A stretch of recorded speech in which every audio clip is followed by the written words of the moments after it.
ఒక విషయం, అప్పులు రెండు రకాలు అన్నాను కదా. అవసరాలకు చేసే అప్పులు ఉన్నాయనుకోండి, అవి ఖచ్చితంగా దేవుడు తీరుస్తాడు, అందులో ఛాన్స్ నో డౌట్ లేదు, డౌట్ ఏమీ లేదు. అవసరాలకు అప్పు చేసామనుకోండి, దేవుడు ఆ అప్పుని ఏం చేస్తాడు, తీరుస్తాడు. కోరికల కోసం అప్పు చేసామనుకోండి, దేవుడు తీర్చడు, కానీ సహాయం చేస్తాడు. ఇక్కడేమో తీరుస్తాడు, అక్కడేమో ఏం చేస్తాడు, సహాయం చేస్తాడు. అవసరాలకు బలహీనత వచ్చింది, చేతులు డబ్బులు లేవు, అప్పు చేసాం, తీరుస్తాడు దేవుడు. ఇది బాగోలేదు, ఇంకోటి కావాలి, ఇది బాగోలేదు, ఇంకోటి కావాలి, ఈశాలు బాగోలేదు, ఆశాలు బాగోలేదు, ఆశాలు కోరికల కోసం అప్పు చేసాం, దేవుడు తీర్చడు, సహాయం చేస్తాడు. ఉదాహరణ చిన్న మాట చెప్తే నేను ముగిస్తాను. ఎలీషా అనే ఒక ప్రవక్త ఉన్నాడండి. ఎలీషా అనే ప్రవక్త ఉన్నాడు, ఏలియా యొక్క శిష్యుడు. ఏలియా గారు 14 అద్భుతాలు చేస్తే ఎలీషా 28 అద్భుతాలు చేశాడు, 2 అంతల అభిషేకాన్ని పొందుకున్నాడు. అయితే ఎలీషా దగ్గర ఒక సేవకుడు ఉన్నాడు. ఎలీషా అనే ఒక పాస్టర్ దగ్గర ఇంకో పాస్టర్ గారు, చిన్న పాస్టర్ గారిలా తిరుగుతుంటాడు. ఆయన చనిపోయాడు. చనిపోతే అతని భార్య వచ్చింది. ఎవరు? ఎలీషా గారి దగ్గర పని చేస్తున్న ఆ యొక్క పాస్టర్ గారు చనిపోతే చనిపోయిన భార్య వచ్చింది. భార్య వచ్చింది, అయ్యా నాయనా, మా ఆయన గారు మీ దగ్గరే ఉండేవాడు, ఆయన చనిపోయాడు, అయితే అప్పులోళ్ళు వచ్చారు, అప్పులోళ్ళు వచ్చి మా ఇద్దరు కొడుకుల్ని అమ్మేస్తాం, తీసుకెళ్ళిపోతాం, బానిసలుగా వాడుకుంటామని నన్ను బలవంతం చేస్తున్నారయ్యా, నాకు ఏం చేయాలో అర్థం కావట్లేదయ్యా అని గోజాడుతుంది. ఎవరి దగ్గర? పాస్టర్ గారి దగ్గర, ఎలీషా గారి దగ్గర. బైబిల్లో ఉన్నటువంటి సబ్జెక్ట్ చెప్తాను మీకు. ఎలీషా గారి దగ్గర రాజు గ్రంథంలో ఉంటుంది, అది 4వ అధ్యాయము 1వ వచనాల్లో మనకు కనబడుతుంది. ఇప్పుడు ఎలీషా అంటాడు, నీ ఇంట్లో ఏముందమ్మా, నీ ఇంట్లో ఇప్పుడు అప్పులోడు వచ్చాడు అనుకోండి, అయ్యా ఇది పట్టుకెళ్ళి, అంటే పూర్వకాలంలో వస్తువు మార్పిడి అనేది ఉండేది. పిల్లరా ఏముండేది? వస్తువు మార్పిడి. డబ్బులు ఇవ్వలేని పరిస్థితుల్లో ఇంట్లో ఉన్న సామాన్లు ఇచ్చేసేవారు. అయితే అప్పులోడు వచ్చాడు, అమ్మ డబ్బులు కట్టమన్నాడు, అయ్యా లేవయ్యా అని చెప్పింది.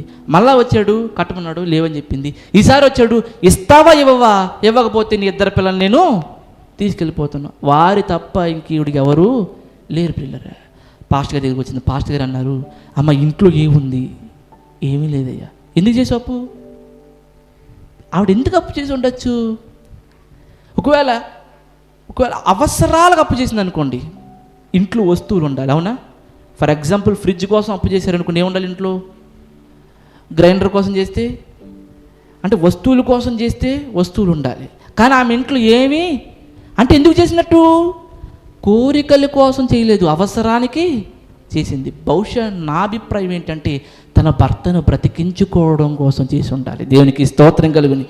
లేదా తన భర్త విడిచి వెళ్ళిన ఇద్దరిని పెంచడానికి అప్పు చేసి ఉండాలి. ఈ రెండు తప్ప మరి ఏ కారణం చేత ఆమె అప్పు చేసి ఉండకపోవచ్చు. ఇప్పుడు ఎలీషా అడిగాడు, అమ్మా మరి అప్పు అంటున్నావు కదా, మరి ఇంట్లో ఏమైనా ఉన్నాయా, మరి వాళ్ళకి వస్తువులు ఇస్తే కొంచెం సర్దనుగుతారు కదా అంటే, అయ్యా ఏమీ లేదమ్మా. మరేముంది?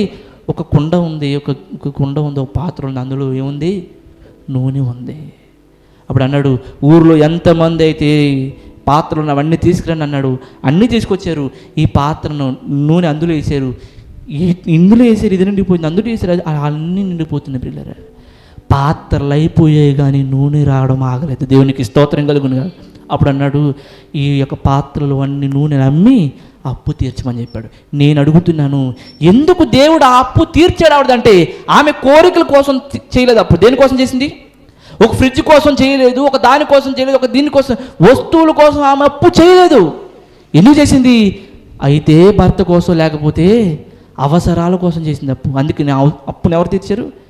అందుకే పిల్లలు ఒకవేళ మీరు గనక అవసరాల కోసం చేశారా, బలహీనతల కోసం కానీ, ఇల్లుల కోసం కానీ, వివాహాల కోసం అప్పు చేశారా, ప్రార్థించండి, దేవుడు అప్పులు తీర్చడానికి సమర్థుడు. లేదండి అప్పు చేయడమే మిస్టేక్ అండి, నేను అప్పు వస్తువు కోసం చేశానండి, ఉన్నా కూడా మంచి దానికోసం, ఇల్లు ఉంది ఇంకా మంచి ఇల్లు కోసం చేశానండి అంటే ఆ అప్పులు ఎవరు తీర్చరమ్మా? దేవుడు తీర్చడం. అప్పులు మనమే తీర్చుకోవాలి. అయితే ఆ అప్పులు తీర్చడానికి దేవుడు సహాయం అవుతాడు. కాబట్టి చివరికి ఒక చిన్న మాట చదివినప్పుడు మనం ముగించుకుందాం.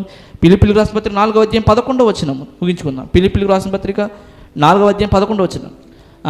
నాకు కొలువు కలిగినందున నేను ఇలాగ చెప్పాడు అపోస్తలుడైన పౌలు అన్నాడు, నాకు లేమి కలిగినందున నేను ఇలాగ చెప్పట్లేదు, నేనే స్థితిలో ఉన్నానో ఆ స్థితిలోనే సంతృప్తి కలిగి ఉన్నాను. దేవునికి స్తోత్రం కలిగి.